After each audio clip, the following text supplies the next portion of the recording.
Radio Universidad de Chile presenta Herencia y Coherencia, historias que cambian vidas. Un programa del Centro Desarrollo Sistémicos Cerval. Conduce Susana Muñoz Aburto. Bueno, hoy día estamos desde Buenos Aires con nuestro invitado. Él es el doctor Federico Pawlowski. Es médico, es psiquiatra y es un terapeuta argentino. Es autor del libro Te tengo bajo mi piel, Psiquiatría y Salud Mental, entre otras tantas publicaciones. Gracias, Federico, por aceptar nuestra invitación. Es un agrado estar aquí contigo. Bueno, muchas gracias. Bienvenidas acá también. Gracias. Federico, para comenzar nuestra entrevista, te voy a preguntar esto de doctor y terapeuta argentino. ¿Cómo es la historia que antecede a estas opciones? Bueno, no muchas. En realidad, mi padre me dijo algo así como, además de médico, ¿qué te gustaría ser? ¿Ya? Sí, así que, lo cual fue una broma. Ok. Pero evidentemente no fue una broma. De más. Yo quería ser periodista o actor ¿Ya? y descubrí que el mundo de la actuación era muy duro y tenía pocas chances de llegar a construir algo, pero sobre todo me resultaba muy duro, mucho más duro que lo que la gente cree. Ok. Tengo muchos amigos actores que dedican toda su vida a un trabajo personal y físico y de su voz y a estudiar y qué sé yo, y muchos de ellos tienen que vivir de otra cosa, y yo me quedé muy sorprendido cuando traté de ser actor y empecé a estudiar periodismo. Hice mi primer año de periodismo y en un momento me di cuenta que había algo de ese mandato familiar, pero en el buen sentido, algo así como si me hubiera criado en una casa de granjeros o de pasteleros o no sé qué. Ajá. Y era algo más o menos cercano, y yo tengo en la familia Pawlowski tiene probablemente 4 generaciones de médicos, distintas disciplinas. Okay. Fundamentalmente cirujanos y hematólogos. ¿Ya? Y mi padre fue un médico un poco atípico porque estudió medicina, pero rápidamente descubrió que no iba a ser un médico tradicional porque no se sentía capacitado ni le divertía la medicina. Okay. Y entonces empezó a estudiar en la década del 50 en Buenos Aires, que no había tantos lugares para estudiar, psicoanálisis, y se dedicó a hacer como psicoanálisis, que muchas veces en ese momento era una manera casi de dejar la profesión, porque el psicoanálisis poco tenía que ver con la medicina. Propiamente, ¿no? Claro. Tal cual, con lo cual estudió psicoanálisis, hizo su recorrido. Es verdad que yo estudié medicina y encaré por otro lado, también por el psicoanálisis, pero la formación, yo diría formal, fue psiquiatría, ¿no? En el procedimiento médico tradicional de residencia, etc. Ajá. En un hospital, entonces fui por ese camino. Pero la verdad que la medicina fue como una especie de un mundo un poco facilitado por toda una tradición familiar, ¿no? Perfecto. Entonces, ya era como una opción cercana, ¿no? Okay. Y había algo del orden ahí como me pareció una apuesta, que tenía que ver con cierto recorrido familiar y que tenía algo que yo necesitaba, que era un marco prolijo y concreto, algo así como, la facultad, estudiar todos los días, ir a la facultad. Como la estructura. Sí, una estructura que me parecía como a mí me venía bien, ¿no? Uh-huh. Me ordenaba. Ordenaba, sí. Claro. ¿Y cuál fue la vivencia en los distintos lugares de la medicina, en las distintas pasantías? Sí, yo empecé a entender de qué se trataba medicina en probablemente 4º o 5º año, ya. Con lo cual recién muchas veces tengo la sensación de que ahora sería un buen estudiante de medicina. Okay. Porque cuando yo hice la facultad no tenía un método de estudio. Ajá. No tenía una manera como consistente de estudiar, y era un estudiante de memoria que no entendía prácticamente nada, pero aprobaba exámenes por dedicación, por tiempo, por esfuerzo. Y en 4º o 5º año empecé a entender la facultad, prácticamente sobre el final, Y ahí empecé incluso entonces en las materias cirugía y algunas otras materias, empecé a entusiasmarme honestamente, prácticamente. Dudé si ser cirujano incluso. Pero mi relación fue una relación de todas formas difícil. Quiero decir que medicina tiene un aspecto, el contacto con, en Argentina uno toma contacto con los pacientes, por lo menos en la Universidad de Buenos Aires, en un segundo momento de la carrera. Uno tiene como unos años que es un ratón de biblioteca, ¿no? Y en un momento conoces el hospital. Yo los primeros impactos en el hospital, me tocó ir a un hospital público con pacientes o sea, mi primer contacto con un paciente fue un paciente con HIV en una etapa final, con toxoplasmosis, que es una cosa muy grave, una enfermedad marcadora de, ¿no? El virus de la toxoplasmosis, y la verdad que lo que yo vi ahí, yo dije, no, yo no sé si puedo hacer esto, ¿no? Igual fue una escena como muy dramática, en particular para una persona que llega a un hospital por primera vez. Pero hay algo de lo asistencial, es como si tomé contacto rápidamente con con el impacto emocional y mental que puede tener como la asistencia de situaciones extremas en los propios profesionales de la salud, digamos. Como rápidamente me sentí como tremendamente vulnerable frente a eso. Y eso quizá hizo que me inclinara un poco por el lado de la psiquiatría, ¿no? Después, bueno, en medicina el contacto con el cuerpo del otro es un contacto muy singular y muy particular, para el cual yo siempre sentí con un poco de cautela, ¿no? Me refiero a coser, operar, estar, abrir, cerrar, que fue algo para lo cual me hubiera sentido capacitado técnicamente, pero no decidí casi, encontré allí una limitación. Yo no me podía meter con el cuerpo del otro en así términos como así como así. Sí, me di cuenta que yo no era la persona, digamos, para hacer ese recorrido, con lo cual en ese sentido la psiquiatría aporta otro approach, ¿no? Tiene algo de lo orgánico, tiene algo de lo físico, tiene algo de una dimensión orgánica posible, pero no estamos allí, ¿no? Desvistiendo a los pacientes, tomándoles la presión, ni teniendo intervenciones en el mundo de lo concreto, ¿no? Sí.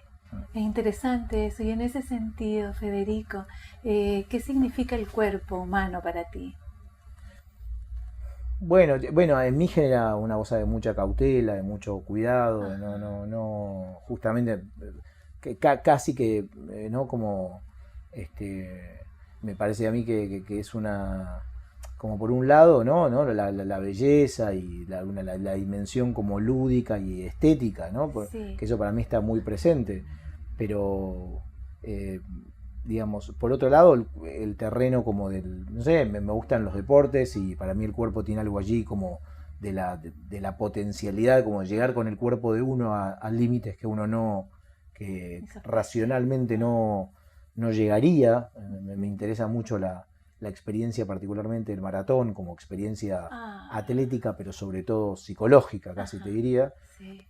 Y después, bueno, el cuerpo enfermo me interesa en particular, y me interesa mucho el impacto de la realidad en el cuerpo, el impacto, digo, de la realidad que nos toca vivir en el cuerpo, ¿no? Como un impacto, como si fuera un buen lugar el cuerpo para reconocer.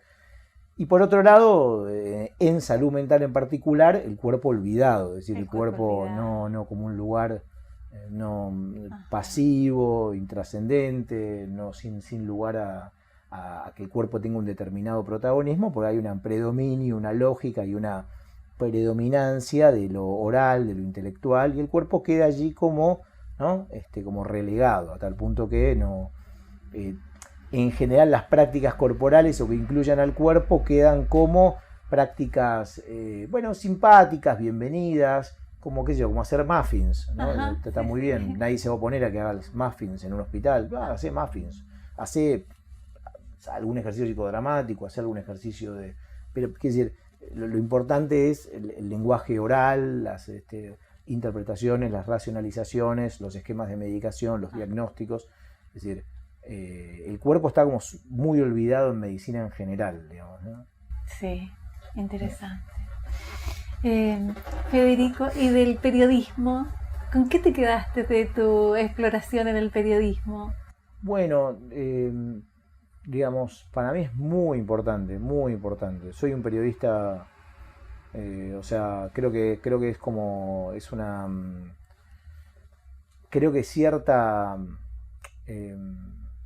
a ver, el médico que más ha influido en mí es Conan Doyle, Ya. y ha influido naturalmente por Sherlock Holmes. Ok. Porque me da la impresión a mí que el método periodístico que él lleva a cabo, que tiene que ver con el método detectivesco, y un método que, ¿por qué no Freud en los historiales también emplea de alguna manera? Ajá.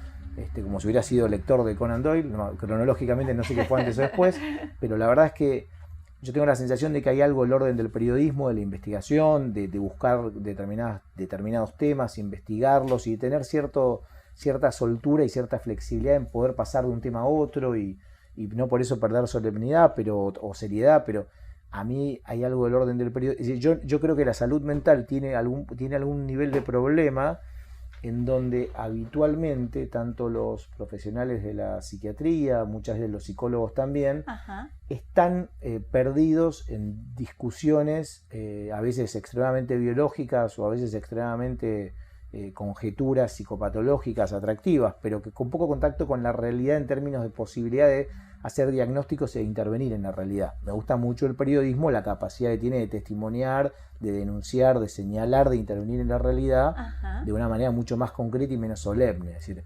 allí hay algo del periodismo, yo admiro mucho, además admiro muchos periodistas y muchos escritores, entonces, digamos, que han hecho, digamos, bueno, en salud mental y en psiquiatría, muchísimos aportes sobre la salud mental, sobre las condiciones de tratamiento, sobre abusos, sobre injusticias, etcétera, han venido parte del periodismo, no de la misma especialidad. Perfecto. Entonces creo que el periodismo ahí cumple un rol para mí clave. Entonces, me siento tan periodista que médico, es muy raro, pese a que no le podría decir a otro periodista que soy periodista, pero yo me siento periodista. Así. Es verdad que últimamente estoy publicando con cierta periodicidad artículos, Genial. que es un formato que a mí me encanta, ¿no? Ajá. Porque son cosas breves, construcciones breves, que no tienen la tiranía y no están sujetas a la tiranía y a la solemnidad y a la artificialidad del trabajo de investigación referenciado, digamos, ¿no? Es decir, de una manera tal que el contenido de lo que se transmite es prácticamente nulo porque uno tiene que justificar en 6 páginas de 7 la metodología con la cual investigó. Perfecto. Entonces a mí las comunicaciones bueno, ahora el libro que voy a sacar, que tiene que ver con la temática del consumo, es un libro quizá un poco a propósito, en donde no tiene citas. Genial. No tiene citas no porque yo no esté influido de cosas, sino porque es un libro de experiencias en donde en particular no tiene citas. La idea no es citar, sino compartir una experiencia. Genial. Y entonces creo que la tiranía de la cita convierte a las comunicaciones entre colegas y hacia la comunidad en documentos impersonales, todos casi iguales. Todos Entonces, casi iguales. Bueno, en ese sentido me gusta mucho el periodismo porque un buen periodista te puede... Bueno, a ver, el mejor relato que yo leí alguna vez sobre situaciones de encierro y tratamiento a personas con problemas en su salud es un relato de Rodolfo Walsh que se llama La isla de los resucitados, que es sobre una isla en Corrientes, el litoral argentino, en donde un leprosario, ¿no es cierto? Donde están todos los leprosos encerrados en un lugar. Yo nunca leí nada igual en ningún psicólogo ni psiquiatra. Perfecto, genial. Federico, y en eso de la tiranía, ¿cómo podrías hablarme sobre lo que implica para ti la justicia? Bueno, no, ahora acá estamos como muy convulsionados por acontecimientos de orden en relación a la justicia y a la política, y es un momento muy particular en Buenos Aires y en Argentina, ¿no? Sí. Muy atravesados por todo lo judicial está todo el tiempo en boca de todos y estamos en un momento muy particular. No es un tema que yo tenga muy claro. No es un tema que tenga muy claro. Yo soy médico legista. Médico legista son los especialistas médicos que se dedican a las pericias y todo eso. Estudié ese posgrado, nunca lo ejercí. Quiero decir que, como tantos otros posgrados, que cosas que estudié y no ejercí literalmente, pero yo creo que, a ver, es un tema que a mí me interesa mucho, pero me interesa en una arista podría ser un poco periodística y podría ser un poco literaria. Es decir, no me interesa la justicia real en términos de los procesos judiciales o el mundo judicial, el mundo civil, el mundo penal. Sí, a mí me interesa, probablemente estoy muy tocado por el mundo de la justicia en distintos relatos literarios, ¿no? Pero no el mundo de la justicia. El mundo de la justicia me es ajeno, más bien, ¿no? Para un médico, vos decís a un médico, le decís ¿qué opinás de la justicia? Y hoy un médico está pensando, bueno, todavía no tengo ningún juicio. Todos nosotros tenemos seguros de responsabilidad médica, todos nosotros estamos atemorizados de que alguien nos haga juicio, eso no, como en el plano más del oficio cotidiano. Después, bueno, yo vengo de una familia exiliada por la persecución del Estado, con lo cual lo que yo puedo pensar de la justicia, yo sería las personas o muy indicadas para hablar o directamente que no deberíamos hablar. Entonces, quiero decir que no ha sido la experiencia personal, el Estado con sus recursos, estamos hablando de una época de dictadura militar, sí, ameno y justo con nosotros precisamente. Ajá. Con lo cual, en realidad, para mí, el aparato burocrático del Estado es un aparato, bueno, en fin, ¿no es cierto? Uno queda en ese sentido sensibilizado. Ahora bien, después a mí, bueno, nada, ¿no? Me interesan otros términos, ¿no? Para mí la justicia ya adquiere como otro nivel, soy un curioso y un interesado por las lógicas de la justicia, pero desde una perspectiva casi creativa. Después casi me mantengo lo más alejado posible, digamos, ¿no? Perfecto, sí. Y de la justicia voy a saltar a una temática que me inquieta, que es la familia. Sí. Especialmente la línea materna. Sí, bueno. Es interesante, es la línea menos referenciada por mí. Ajá. Mi familia tiene algo muy curioso, sin duda, en algún sentido, como que la referencia es como por el lado paterno. Ya. Uno, bueno, digamos, seguramente he tenido más contacto con el lado paterno, y mi madre viene de una familia, digamos, eran también argentinos sus padres. ¿Cómo se llama? Se llama Susana Torres Molina, ella es una directora de teatro, una escritora y directora de teatro muy conocida aquí. Susana Torres. Y ella es, bueno, escritora de teatro y directora de teatro. Y yo he tenido poco contacto con mis abuelos. Y en el folclore y en la lógica familiar, uno es Pavlovsky, que sería por el lado paterno, ¿no es cierto? Sí. Por el lado materno es una cuestión como más diseminada y difusa, hemos tenido menos contacto. Y además ellos eran personas que seguramente, motivo de mi fastidio, tremendamente adineradas, que 2 o 3 generaciones no trabajaron y perdieron todo. Y entonces son personas que yo veo con algún nivel de simpatía, pero en realidad no tengo ninguna como anécdota o no tengo elementos como, no los conocí igual, pero no como si, al revés, tengo ese relato, ¿no?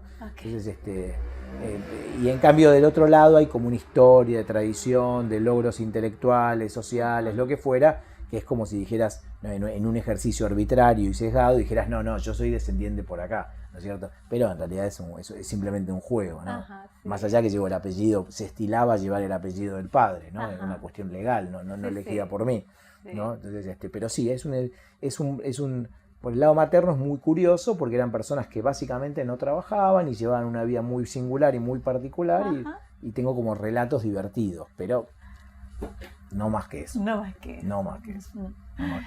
¿Hermanos, Federico? Bueno, sí, no. Es decir, los que somos hijos de padres, los que somos hijos únicos de madre y padre, y tenemos medios hermanos o hermanos de padre y de madre, tenemos esta rara sensación de ser hijos únicos y tener muchos hermanos.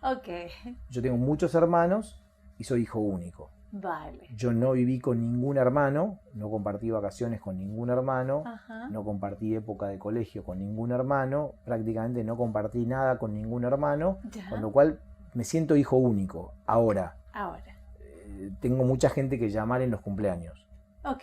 Con lo cual, y después he encontrado puntos de encuentro y de amistad posible o de relación posible con algunos de ellos que me llevan 10, 15 y algunos 20 años.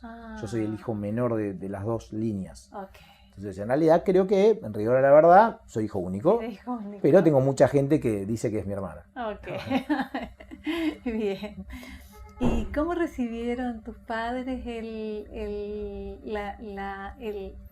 la vocación, tu vocación? No, bueno, no, mi madre, al ser una persona que viene del mundo realmente del teatro, del mundo como...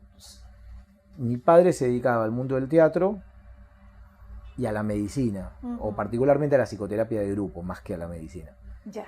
Pero tenía una vida como de terapeuta, una vida muy ordenada de terapeuta, y él a la tarde ensayaba y los fines de semana hacía sus obras.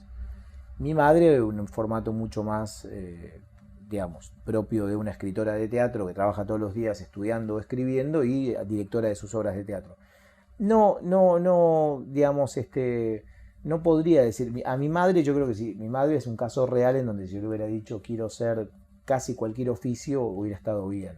Okay. Mi padre en ese sentido me parece que él prefería él creía en la fuerza, en algo del orden como de la disciplina, del orden, del encuadre, de llevar adelante un proceso como... Él encontró, él de alguna manera seguramente replicaba algo que le sirvió a él.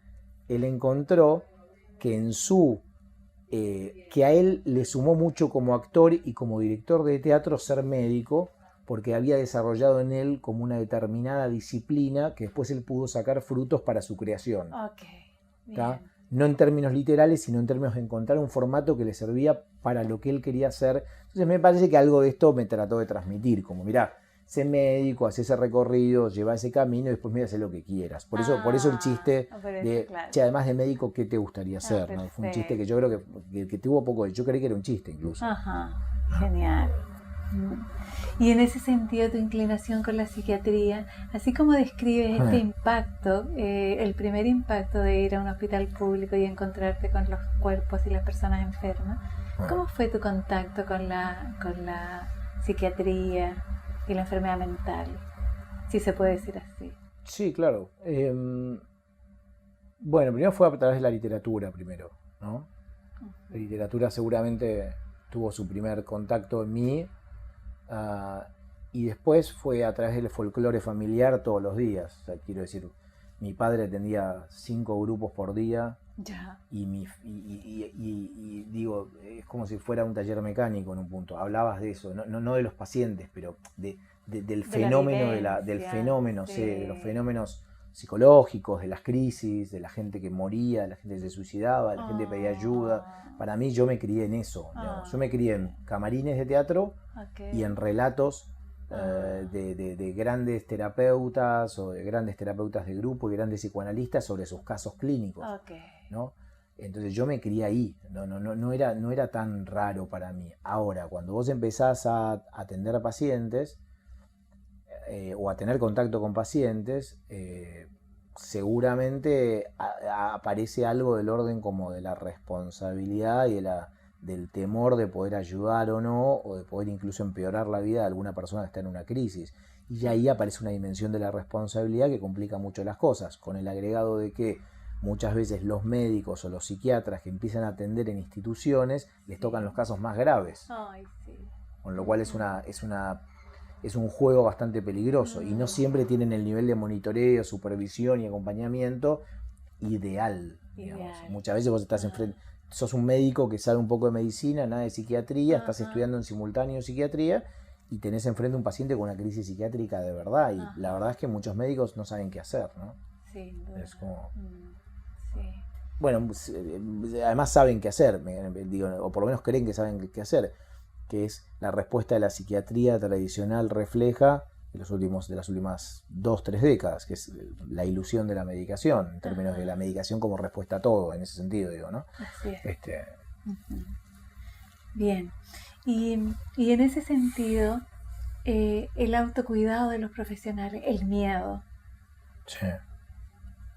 Sí, el miedo, este no es un trabajo que se puede hacer desde la buena intención, desde la soledad, Sí. No es un trabajo que se puede hacer como si manejáramos un taxi y entonces 14, 16 horas por día, como si eso no tuviera ningún impacto. Como si no tuviera Es impacto. un oficio tremendamente vulnerable a un montón de estímulos, a la gravedad de la clínica, a la gravedad de...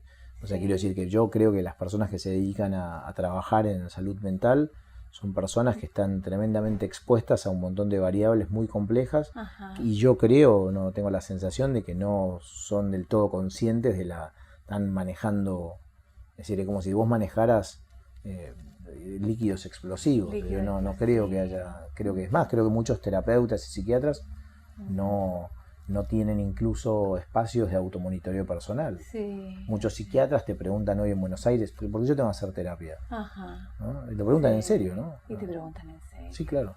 Como algo que no... Ellos desarrollan un oficio técnico, que es hacer un diagnóstico, establecer un esquema de medicación, dar consejo a la familia, y no, terapia personal, ¿para qué? ¿Para No, qué? yo soy un técnico. Ajá. Y cuando los profesionales de la salud mental se convierten en técnicos, me resulta peligroso.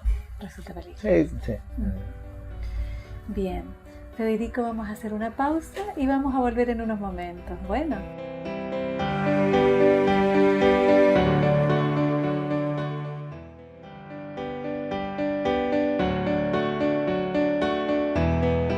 Bien, Federico, vamos a continuar con esta entrevista maravillosa.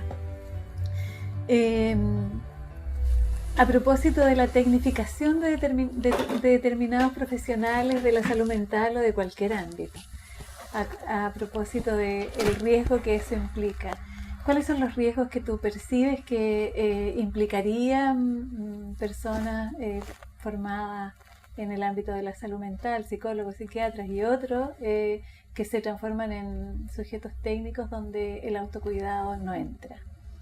Bueno, el profesional de la salud mental que entra en proceso automático, de piloto automático, es un peligro. Porque trata con pacientes y cuando estamos muy cansados y estamos en piloto automático empezamos a tener respuestas reflejas. Ya. Y como la salud mental enseña que dos pacientes con esquizofrenia son totalmente distintos, las respuestas reflejas son peligrosísimas. Okay. Y las respuestas reflejas y la práctica refleja lleva a que el profesional de la salud mental además se vaya deprimiendo. Y se vaya nihilizando, ¿no? Ajá, y sí. vaya entrando en un estado de desesperanza en donde todo da lo mismo. Okay. Y en donde esa famosa descripción del burnout, en el sentido de que explotan los profesionales en términos de desesperanza, de apatía, de nihilismo, de no tener ganas de atender a los pacientes, es como la escena final, yo creo que del proceso de tecnificación. Como yo creo que, es decir, que para que un grupo de personas, de profesionales de la salud mental puedan atender pacientes con cierto nivel de gravedad, tienen que tener un montón de recaudos que creo que no siempre se llevan desde grupos de reflexión a que cada terapeuta necesita tener como una cantidad de cuidados personales, desde lo físico hasta su monitoreo personal, su propia salud mental, hasta como una idea de cierto nivel de responsabilidad respecto a digamos, a lo bien, pero también al daño potencial que puede ejercer. Creo que el proceso de tecnificación puede llevar a que el psiquiatra forme parte de una cadena de eslabones injustos y el terapeuta o el psicoanalista o el terapeuta también forme parte, como digo, me parece que distintas prácticas... los profesionales de salud mental, si por ejemplo están al servicio de la precarización, por ejemplo, sistema laboral, sí. Yo creo que ahí nos tenemos que replantear nuestro lugar. Cierto.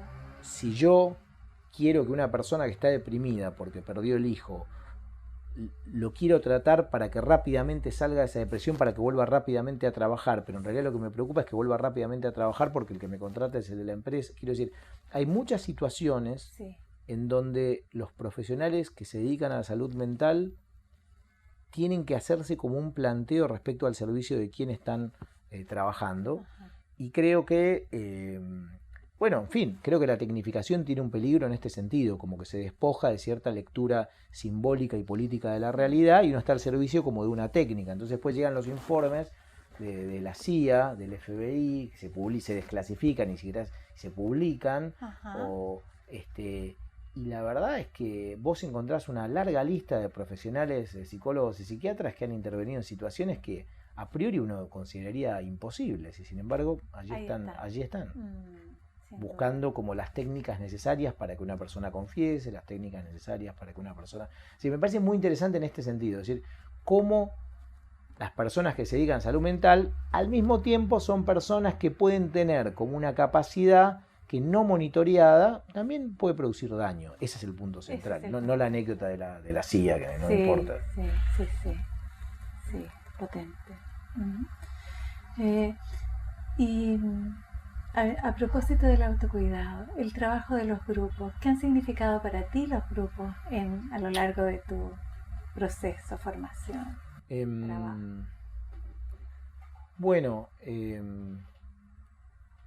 a mí no me es fácil estar en grupo y entonces me convierto en un buen elemento de un grupo porque no me es fácil, ¿no? Es decir, que no estar en grupo, estudiar en grupo, compartir en grupo, trabajar en grupo, plantea para algunas personas más tensiones y para otras a mí me plantea tensiones, no me es fácil, tengo una tendencia, yo me siento mejor en una biblioteca solo con un libro, digamos. Pero es como si el paciente ideal para participar de una experiencia de grupo terapéutico es el paciente que tiene una enorme y profunda incomodidad en estar en un grupo.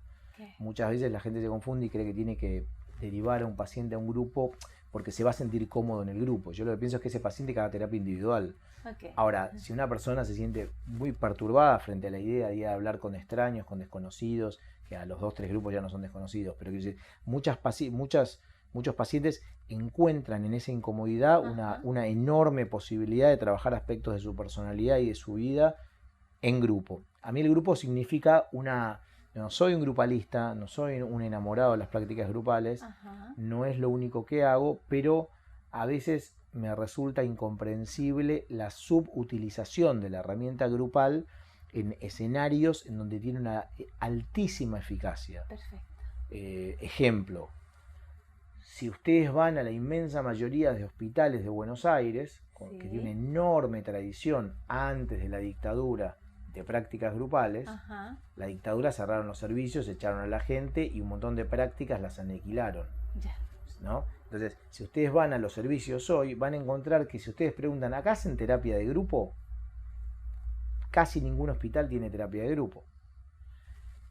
Y en muchos ámbitos del orden de la salud pública y para algunas patologías en particular, por ejemplo adicciones, la terapia de grupo es una herramienta transformadora y clave. Y digo más, me pongo pragmático y digo clave incluso costo-beneficio. Es decir, el dinero que el sistema puede pagar en un hospital, por ejemplo, grupos de terapia, son una respuesta hasta lógica y bienvenida en términos de inversión pública. Perfecto. Y prácticamente es una herramienta, yo diría, devaluada y marginal en algunos lugares. Ahora, cuando uno ve la historia de los tratamientos y uno estudia qué respuestas ha dado la gente, por ejemplo, a las adicciones, al alcoholismo, por ejemplo, a lo largo de la historia y en los distintos países del mundo, uno se encuentra que una de las prácticas más exitosas a nivel mundial, más inclusivas y para mí más fantásticas que existen, es un grupo, y es Alcohólicos Anónimos. Que también por la misma comunidad de profesionales de salud mental es un fenómeno, bueno, entre curioso, periférico, menor, no se entiende bien qué hacen, se abrazan, hablan de un poder superior, pero los profesionales de salud mental no estudian ese fenómeno. Y es el mecanismo público, gratuito, anónimo, que no tiene criterio de exclusión, todo el mundo que quiera ir va, totalmente devaluado. Es un fenómeno grupal coordinado por los mismos pacientes. Genial. No hay nada que supere eso en términos de eficacia. Entonces yo digo, desconocemos prácticas grupales que están... Alcohólicos Anónimos data de 1935 y fue creado por un hombre de la bolsa de Wall Street alcohólico y un médico alcohólico. La mejor combinación del mundo. Genial. Sí. Entonces creo que el grupo es una gran herramienta, pero no es ni para todo el mundo ni para todos los casos. Ahí yo tengo una diferencia con cierto cuestión grupalista de personas que quieren meter a todos en un grupo, y yo no lo siento así. Ok, bien. ¿Y cuál ha sido el desarrollo de tu práctica profesional? Y bueno, una primera etapa normal de aprendizaje de lecturas psicopatológicas, es decir, Ya. para el psiquiatra es central poder encontrar el diagnóstico que uno tiene enfrente, qué estructura psicopatológica pertenece, hay un afán y hay un furor descriptivo. Ajá. Uno lee mucho y se encuentra con pacientes y trata de ubicar a ese paciente en la guía mental de lecturas que uno está haciendo. Es una etapa que, si uno la mira para atrás, un poco caricaturesca, porque uno está mucho más preocupado de en qué estructura nosográfica pertenece el paciente que estrictamente en ver qué hace con el paciente. Okay. Una segunda etapa que va medio en simultáneo, que tiene que ver con el momento de la psiquiatría, tiene que ver con el mercado y tiene que ver con el rol del psiquiatra hoy en la sociedad occidental, que es el manejo de las herramientas farmacológicas. Ajá. Porque en muchos ámbitos donde hay psicólogos y psiquiatras se ha producido esta división en donde el psicólogo habla con los pacientes y el psiquiatra es el profesional que medica a los pacientes. Ya. Un rol tremendamente precario y penoso para la psiquiatría, Ajá. que nació antes de la psicofarmacología y que tiene muchas más cosas para decir y pensar que la medicación. Por cierto. Y un tercer rol, por suerte, eso sí fue un consejo muy fuerte de mi padre, que fue que independientemente si yo quería o no dedicarme al mundo de la terapia, leyera y estudiara profundamente la obra de Freud y el psicoanálisis, Genial. como una manera de pensar la realidad y la salud mental. Entonces me dediqué a hacer como un posgrado de muchos años en psicoanálisis, Ajá. que yo creo que influyó muchísimo en mi práctica, en particular los historiales y en particular los estudios sociales de Freud, que para mí tienen muchísimo de periodismo, tienen una cosa de él, era un gran escritor, fue premiado como escritor y yo lo admiro como escritor. A veces no entiendo, a veces no, ni entiendo ni comparto las formulaciones más psicopatológicas, y sin embargo yo lo admiro mucho como escritor y como pensador. Y después ya fue como la caja de herramientas, ¿no? Transitar por distintos lugares, formarme en terapia de familia, sistémico-relacional, Okay. en terapia cognitiva, Ajá. en una cosa que se llama terapia dialéctico-comportamental, que está muy en boga en muchos lados y en Chile, Sí. en Chile ni les cuento. Y después me dediqué a hacer un máster en psicofarmacología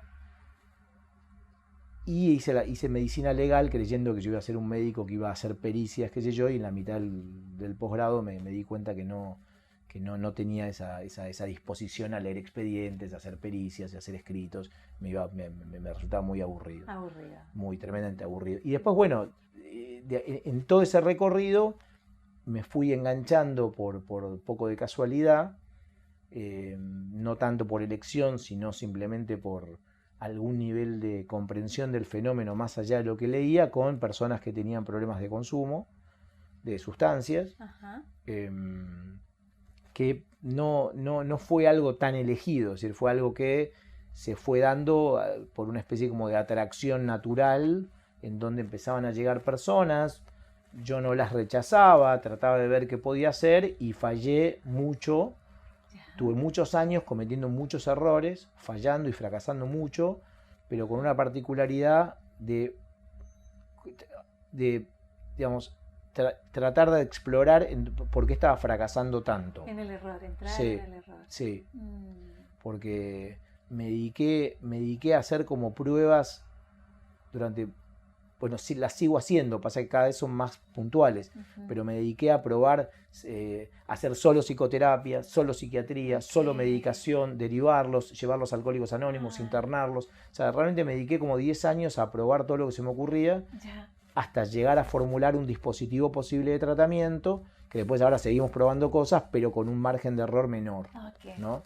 Un margen de error menor, con lo cual, por otro lado, creo que ese mundo en particular, el mundo del consumo problemático de sustancias, es una población de personas que está muy particular la situación que ocurre a nivel mundial y a nivel local. Ajá. Es Primero, probablemente una de las poblaciones que más sufre en términos de su salud mental, el nivel de padecimiento y sufrimiento que tienen las personas adictas es indecible, el calvario que viven ellos y sus familias. Ajá. Segundo, no encuentran habitualmente ámbitos terapéuticos posibles para cuando piden ayuda. Ajá. Tercero, son expulsados del sistema de salud pública. Una cosa es llegar con una depresión a un hospital y decir, bueno, me quiero morir, por favor, se arma rápidamente un tratamiento. Y otra cosa es llegar y decir, soy alcohólico, quiero parar, ¿qué tengo que hacer? Y las respuestas no son iguales. Mucho más inclusivas con algunas patologías, mucho más expulsivas con las adicciones. Hay una valoración moral. Hay una valoración del adicto como una persona que prácticamente se metió en ese lío porque se quiso meter y ahora que salga por su cuenta. Ajá. Hay una valoración del sistema legal muy injusta. Ajá. Yo creo que la mayoría de los códigos penales establecen, en distintos países, establecen que la persona que tiene sustancias para su consumo personal es un delincuente, forma parte de la cadena del narcotráfico. Ajá. O sea, en la misma ley de estupefacientes está contemplado el adicto que tiene 2 gramos de cocaína y el narcotraficante, en la misma ley. En la misma línea. Con lo cual entonces el adicto es delincuente y muchas personas están detenidas, ni siquiera por traficar, tenencia para uso personal. Entonces son expulsados por el sistema con una valoración social de mucho estigma, perseguidos por el Código Penal. No se me ocurre ninguna población con un problema médico más perseguida y más maltratada. Entonces también me parece que hay una cuestión política allí de tratar de ver qué se puede hacer con esta población, digamos. Sí.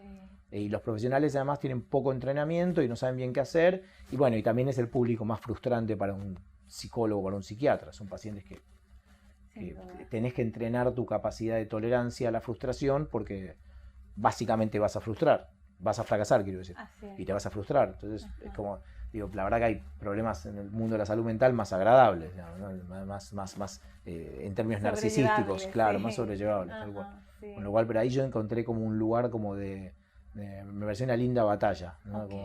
Como para producir teoría, para producir subjetividad, para estudiar, para alertar a los colegas, para tratar de alertarlos respecto a que no se conviertan a ver, generalmente muchos profesionales tienen una gran capacidad para advertir la expulsión en otras áreas del sistema, pero no captan su propia expulsión. Uno mismo como agente de expulsión. Sí, perfecto.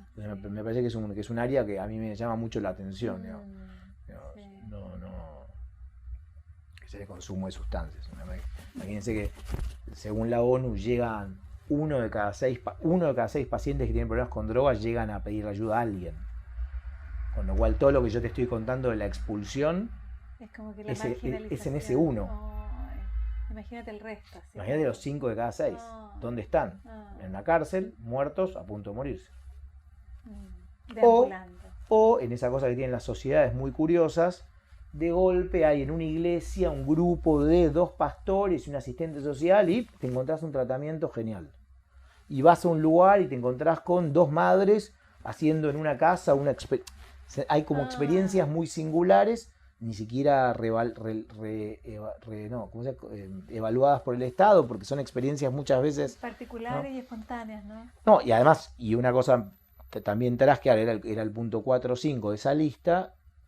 Cuando las personas que no tienen acceso al sistema le piden ayuda al Estado, el Estado, que carece de estructuras intermedias de tratamiento, lo que te propone es que te internes. Claro. Que te internes 2 años. Deja a tu familia, deja a tus hijos, mudate, internate 2 años en una comunidad. Ajá. O sea, entre la desatención y la expulsión, a internarte 2 años, andate de tu casa 2 años, es como lo mismo. Yo creo que es una respuesta muy loca, ¿no? Ajá, sí. Sí, muy loca. Sí. Y, perdón, las 2 drogas que producen daño social en términos epidemiológicos y estadísticos de manera brutal sigue siendo el alcohol y es la nicotina. O sea, por lejos. En Argentina es el 80% del alcohol, 60% nicotina La primera droga ilícita que trae problemas es la marihuana, es 17%. Oh, Estamos hablando de prevalencia de sí. uso de la población. Quiero decir que, ¿no? Entonces, bueno, nada, qué sé yo. O sea, como que hay muchas cosas para hacer en relación a las drogas legales. Legales. ¿No? Sí. Sí. Pero bueno, este es un tema que a mí me interesa mucho, es muy actual, mucha gente está como preocupada, es un problema, de verdad es un problema muy complejo para la salud pública, pero sobre todo me parece que es muy interesante porque es muy complejo para los profesionales. Sin duda. Porque yo no contemplo la posibilidad que un profesional de la salud mental en un organismo público hoy diga yo no atiendo adicciones. No contemplo la posibilidad. Es como que un cirujano diga yo no atiendo pancreatitis. Ah, claro. Claro. Forman parte del espectro de problemas que vos tenés que saber atender. Sin duda. Es cierto que hay subformación, ¿tá? Uh-huh. Que de verdad ese profesor dice, yo no sé qué hacer. No, eso es cierto. Sí. Pero no podemos seguir, es al revés. Empezás a formarte, buscás formación, reclamás formación, no sé. Organicemos la formación, que es un poco lo que está tratando de hacer. Pero hace muchos años que los profesionales de la salud mental se desmarcan de las adicciones. Okay. Entonces los trata otra especialidad de la medicina, la toxicología. Okay. No, ¿se entiende? Psicólogos y psiquiatras se desmarcan, los psicólogos dicen aquí no hay demanda, los psiquiatras dicen el paciente no viene, faltó 2 veces, ya no lo puedo atender, no quiere venir, no cumple las indicaciones que yo le doy. Y viene el toxicólogo, y que son médicos con mucho conocimiento en sustancias, qué sé yo, y son los que los alojan. Okay. Por lo menos esto pasó muy particularmente en Buenos Aires y en Argentina. Es un tema interesante porque es un hecho clínico, cómo éticamente y cómo los profesionales se marcan o se desmarcan respecto a una problemática. Es un hecho médico, psicológico, biológico, pero también social. Pensar las adicciones sin una lectura social es una locura. Así es. Y es un fenómeno político. Perfecto. Porque las adicciones como hecho individual están atravesadas por la política y por la ley. Entonces, ¿qué es legal y qué es ilegal? Perfecto. ¿Por qué el alcohol es legal? ¿Por qué la marihuana es ilegal? ¿Es por un hecho médico o es por un hecho político de que hay algunas drogas que se sentencian legales y otras ilegales? Ajá. Bueno, se supone que la prohibición es más política que toxicológica, ¿no? Porque el alcohol es la droga que produce más daño a terceros y más daño a uno mismo de todas. Entonces hay muchos estudios que ratifican esto. ¿Qué droga es la sustancia que produce más daño a terceros y más daño a uno mismo? El alcohol. Número 1, el alcohol. Muchos estudios de un inglés que se llama David Nutt que estudia este tema. Entonces, que de hecho se propuso estudiar esto para mostrar un poco la inconsistencia del sistema en este sentido, ¿no? Sí. Y al mismo tiempo, ¿cuál es el bien de mercado que recibe los grandes caudales de publicidad y que nos inunda de publicidad todo el tiempo? El alcohol. El alcohol. O sea, la droga número 1, todo el tiempo está financiado su consumo y explotamos de publicidad del alcohol, que hay estudios que marcan la relación entre la publicidad del alcohol y el consumo de edades cada vez más precoces. El 50% de las películas de Disney son películas dirigidas a chicos entre 10 y 13 años. El 41% tienen publicidad subliminal de alcohol. Tienen escenas que van como entretejidas con... Es una investigación del diario El País, de España. 41% descubrían, y entonces descubrían, y alguien investigó, y no es que, no, ponían mucho dinero para escenas que haya las famosas escenas de charla de 2 personajes protagónicos tomando una cerveza, y son escenas que van instalando el producto en la población preadolescente. Pero el problema es que después se hicieron estudios que confirman que si vos haces propagandas para ese público, aumentás o bajás la edad de comienzo de alcohol en ese público. Y hoy tenemos una edad de comienzo de alcohol en Argentina de 12 años. Chiquitita. Ok. Sí. Entonces digo, es un tema súper interesante para pensar estas variables. Sí, sin duda. ¿No? Es sí. muy interesante. Sí. No porque sea el único tema ni nada, pero bueno. Y es un tema para estudiar grupalmente y trabajar grupalmente. Eso también lo descubrí, pues son situaciones clínicas en donde, en fin, yo solo no puedo atender a nadie. Me canso, me aburro, me fastidio. Eso es una cosa buena que desarrollé, la capacidad de darme cuenta de que cuando ya no, en fin, como de cómo el recurso es finito, que vos no podés jugar mucho con con que podés atender a muchísimos pacientes o que no, tu eficacia va a bajar y vas a empezar a cometer errores. ¿Qué quiere decir? Como trabajar con mucho cuidado. Sí, y ahí aparece esto que estás diciendo, que es la importancia de los equipos, ¿no? Sí, yo últimamente en los últimos años me manejo solamente en equipo, Genial. no. Sí, me gusta coordinar, me gusta liderar, me gusta marcar como una línea editorial, pero creo que, no sé, el 100% de las cosas que hago es con equipos de trabajo, ¿no? Bien. Pero equipos de trabajo que al mismo tiempo es interesante, porque qué lógica se establecen los equipos de trabajo, Así es. ¿no? ¿Es una lógica autoritaria o una lógica tiránica o una lógica, bueno, ese es otro punto enorme, ¿no? ¿Qué es el equipo de trabajo? ¿Qué es el equipo de trabajo? Sí.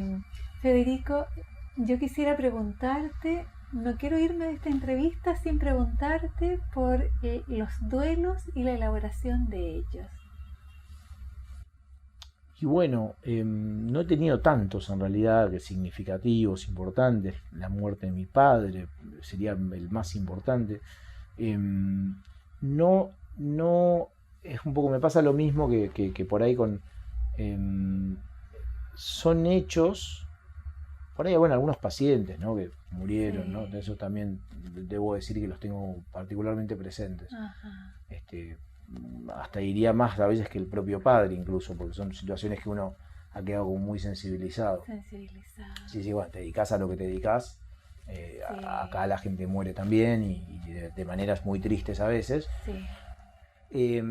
No tengo, o sea, mi única manera como de duelar es tenerlo como presente. No tengo un mecanismo mucho más sutil o muy profundo. Es como al revés, como que lo tengo presente, ¿no? Como si fueran como heridas que están como, pero heridas quizás que te quedan, ¿viste? Ajá, sí, como, ¿viste? Claro, las tengo presentes, ¿no? Como que no, las tengo presentes, como forman parte como de casi conscientemente, como las están allí presentes, no me las olvido. Creo que en términos saludables no interfieren con mi quehacer diario. Okay. Las tengo como a media distancia, ¿no? A media distancia. Sí. Puede ser que a veces recrudezca alguna, pero no soy, bueno, no soy, ¿no? Descendemos de rusos, ¿no? Por lo menos el lado paterno, ¿no? Ya. Como no estaría como muy bien visto quedarnos congelados en el duelo. No sería un bien, no quedaríamos bien en un juego vincular, ¿no? Ajá. No, es algo que no, como, ¿no? Es decir, como que, en mi familia quedar atrapado en algunas situaciones de este tipo sería visto como una cosa un poco holgazana. Okay. Como una visión medio como, ¿no? Pero pero nada, sí, eso, presentes, pero desconfiando un poco de la eficacia traumática. Okay. Como que no les creo tanto, okay. no les creo tanto. ¿Y el amor? Bueno, eso es más difícil, me parece, porque yo no tengo una conceptualización clara sobre eso, no es como, me doy cuenta que, es decir, que por ejemplo, yo digamos estoy casado, entonces yo a veces me doy cuenta que mi mujer tiene una actitud para conmigo que a veces yo pienso que digo, eso debe ser el amor, o en particular me es mucho más claro verlo, que hay una expectativa puntual de mis hijos para conmigo, como una especie como de expectativa o de confianza o de algo que yo veo que ellos tienen irracional, que además no tiene como un fundamento previo porque antes no tienen mi biografía previa, y yo veo que hay como un movimiento afectivo de ellos que es el amor. Y desde mi parte, el amor sería algo así como la vibración que yo siento a esos estímulos, como algo así como si yo conformara como una especie como de pero no tanto a priori, ¿se entiende lo que quiero decir? Como, yo creo que en ese sentido creo que los años de pareja y la paternidad un poco al revés, como me empezó a pincelar de qué se trata el amor, cosa que yo no tenía ni tengo del todo muy claro, algo casi solo sé que no lo sé, digamos, mejor dicho. Pero hay algunas cosas que digo, esto debe ser el amor. Debe ser. Claro, si lo tengo más por ahí, ¿no? Por ahí. Bien. Sí. Bien, Federico. quería agradecerte profunda y amorosamente esta entrevista. Muchas gracias. Bueno, gracias por venir. Gracias. Radio Universidad de Chile presentó Herencia y Coherencia, historias que cambian vidas. Un programa del Centro Desarrollos Sistémicos Cerval.